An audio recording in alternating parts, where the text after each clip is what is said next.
Começando aqui mais uma edição do Metagame pela TV Poker Pro.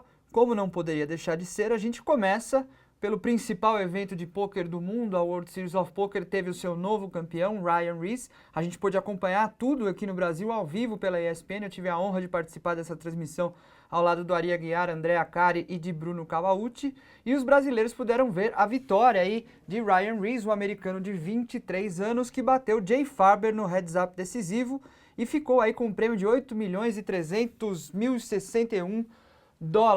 Vitória do Ryan Ries nas mesas foi praticamente incontestável. No heads-up ele foi muito superior, eu acho, tecnicamente, ao Jay Farber, apesar de ter algumas pessoas já falaram que ele teve cartas melhores o tempo todo, que acertou muito, que runou muito bem, mas eu acho que a técnica dele é superior ao do Jay Farber, que era teoricamente o amador da mesa final aí, da mesa do November 9.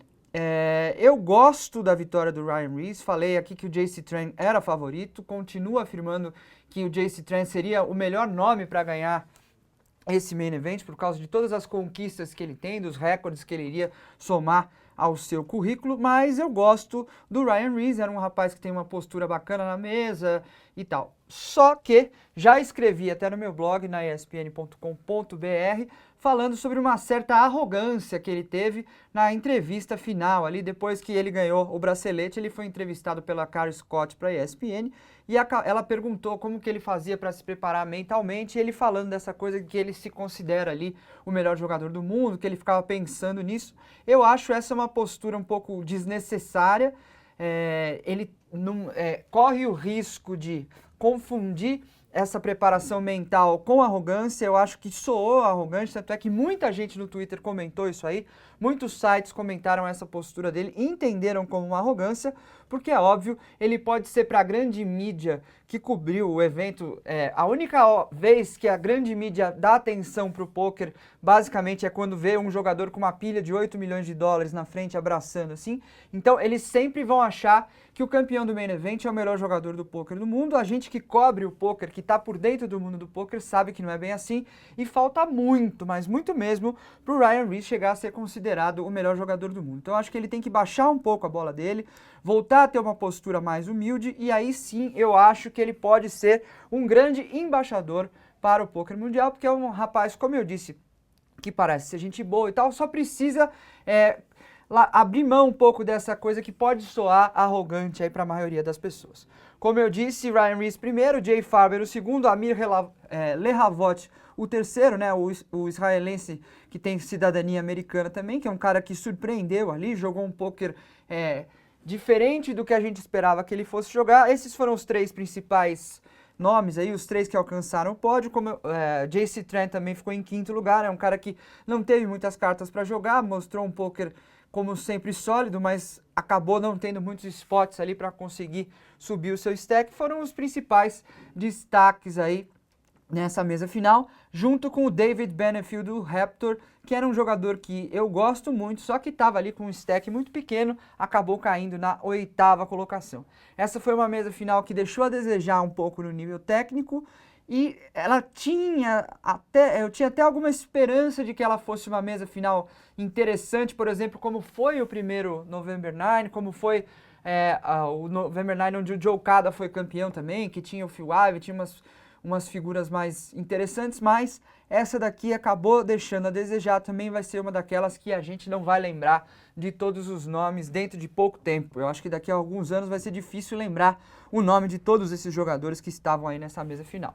Sempre é bom acompanhar, sempre é bom poder ver poker ao vivo na televisão do jeito que foi mostrado, com as cartas reveladas em todas as mãos. Isso é muito bom para quem não só acompanha o poker televisionado nas versões editadas. Eu acho que dá para ter uma noção melhor do que é um campeonato de poker e da dificuldade que envolve um campeonato de poker. Então é sempre interessante ver.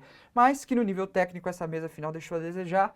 Isso foi verdade. Parabéns aí então para o Ryan Ries, o novo campeão mundial. Tomara que ele baixe um pouco essa bola dele, que ele tá com o ego acho que um pouco inflado. Tomara que ele represente bem o poker nesses próximos 12 meses que vem pela frente, os meses de reinado dele como campeão mundial. Antes da mesa final, a gente teve lá em Las Vegas também a cerimônia de do Hall da Fama, né, desse ano, os nomeados foram Scott Wayne e Tom McEvoy. Gerou um pouco de polêmica, as duas indicações geraram polêmica nos fóruns e entre os jogadores de pôquer. Eu considero as duas justas, indicações justas, principalmente a do Scott Wayne, que é um cara que não dá para contestar. Ele é o único jogador que já ganhou os dois principais torneios do mundo, que são o Main Event da World Series em 98 e o Players Championship, que ele também ganhou. Apesar de foi ali que ele manchou um pouco a sua carreira, porque ele estava completamente embriagado. Depois pediu desculpas e tal, mas a carreira dele ficou um pouco manchada ali. Ele tem mais 3 braceletes da World Series, totalizando 5, e tem um título de WPT, 12 milhões de dólares em ganhos na carreira. Ninguém pode contestar um currículo desses no pôquer, apesar da personalidade do Scott Wayne ser bastante controversa, a quem ame e a quem odeie. Tom McEvoy, na minha opinião, também merece. É o cara que foi o primeiro campeão mundial vindo de um satélite, é um cara que fez história no pôquer, escreveu vários livros aí sobre o pôquer, é um cara que batalhou muito pelo jogo, mas deixa um pouco a desejar em alguns dos critérios ali que a World Series sempre pede ali para que sejam respeitados durante a votação do Hall da Fama. Ele não jogou contra os principais nomes do jogo de uma maneira frequente e nos níveis mais altos do jogo, tanto de buy-in quanto de dificuldade, então eu acho que aí fica um pouco falha a sua indicação, mas eu acho que justa. Aí eu estava falando com o André Acari na transmissão da ESPN, ele falou que estava torcendo muito pelo Humberto Brenes, eu também estava, porque eu conheço o Brenes pessoalmente, sei da figura que ele é e da importância que ele tem, acredito que em alguns anos ele deva ser nomeado.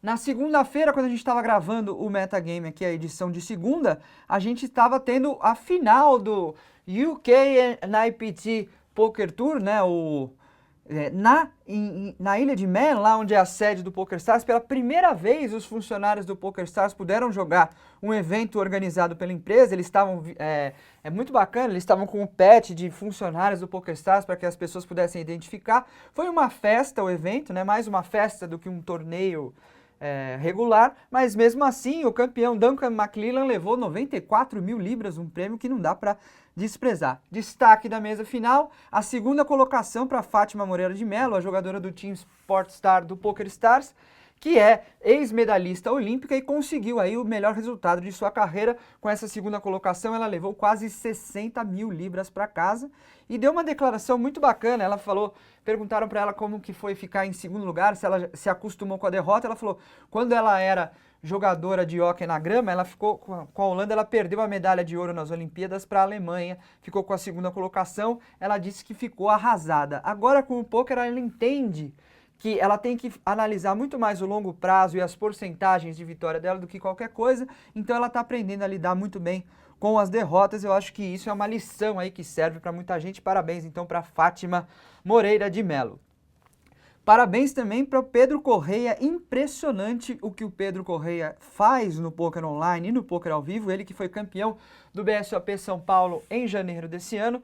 Pedro Correia, que é um jogador que teria tudo para ser um dos maiores profissionais do Brasil, ele que abandonou por uns tempos a profissão, jogou um pouco de poker, agora está de volta, tem um trabalho fixo, ele joga muito pouco, chega do trabalho, abre algumas poucas mesas e é impressionante o volume que ele consegue, mesmo jogando muito pouco. Pedro Correia foi disparado o destaque do online nessa semana com uma terceira colocação na Super Tuesday do PokerStars. Ele levou aí quase 65 mil dólares, isso que ele conseguiu a vaga num satélite de 215 dólares, né?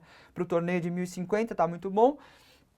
Pedro Correia então ficou em terceiro lugar no Super Tuesday e cravou o Triceratops do Full Tilt Poker, mais 4.500 dólares aí no bolso. Então foi uma premiação de mais de 70 mil dólares para ele. É impressionante mesmo o desempenho do Pedro Correia. Não canso de elogiar, porque, como eu disse, ele não é um profissional, ele joga muito poucos torneios e tem um volume de aproveitamento impressionante. Parabéns aí pro Pedro, que foi o destaque aí dessa semana no poker online brasileiro. No poker online mundial, a gente tem um novo líder do ranking do Pocket Fives. Aliás, novo não é bem a palavra, porque Calvin Anderson está de volta aí na primeira colocação. Desbancou o Chris Moorman, que caiu agora para o segundo lugar. Na terceira colocação, uma novidade, o sueco Cheater. E o Caio Peçanho, o único brasileiro entre os top 10, está agora na 4ª colocação. A gente tinha no ranking anterior a presença do Douglas Ferreira, o Doug Santos, mas infelizmente ele acabou saindo aí das 10 primeiras colocações. Então esses são, no momento, os melhores jogadores de poker online no mundo, segundo o ranking do Pocket Fives. Para encerrar esse metagame, uma notícia triste e que chega a certo ponto até ser meio bizarra. Um pessoal que estava jogando home game na Índia, eles estavam lá e discutiram por um pote de 180 rúpias indianas, que dá cerca de R$6. Os caras discutiram sobre esse pote e um rapaz de 24 anos acabou esfaqueado no peito e no abdômen e foi até para o hospital, mas acabou não resistindo e faleceu nesse home game na Índia. Claro que isso é mais manchete de jornais sensacionalistas do que pro poker, tem a ver com o poker só porque a atitude aconteceu, o ato aconteceu durante um jogo de poker, mas a gente está reportando isso aí. Eu acho que isso não reflete em nada o espírito do jogo. O jogo é para ser uma coisa alegre, divertida, principalmente nos home games as pessoas têm que gostar de jogar poker e se divertir com isso. Eu acho que isso reflete a estupidez humana e não uma característica do jogo. Mas, de qualquer forma, como aconteceu numa mesa de pôquer, a gente fica muito triste. Claro que isso mancha um pouco do nome do esporte pelo mundo, porque a gente ainda não tem toda a sociedade a favor do pôquer, isso ainda vai demorar um pouco para acontecer. Então isso aí deixa o nome do pôquer um pouco manchado para algumas pessoas que ainda têm um preconceito grande contra o nosso esporte. Então é sempre triste isso aí, mas é claro, fica óbvio que isso não tem nada a ver com pôquer e sim com essa condição humana ridícula que a gente está chegando agora, onde a vida de uma pessoa não vale nada. Então é triste e a gente encerra esse programa aí com essa nota, esperando, claro, que o nosso jogo não seja mal interpretado por as pessoas que já entenderam que o poker é um esporte. Esse metagame vai ficando por aqui, a gente volta na segunda-feira com mais notícias do poker no Brasil e no mundo. Até lá!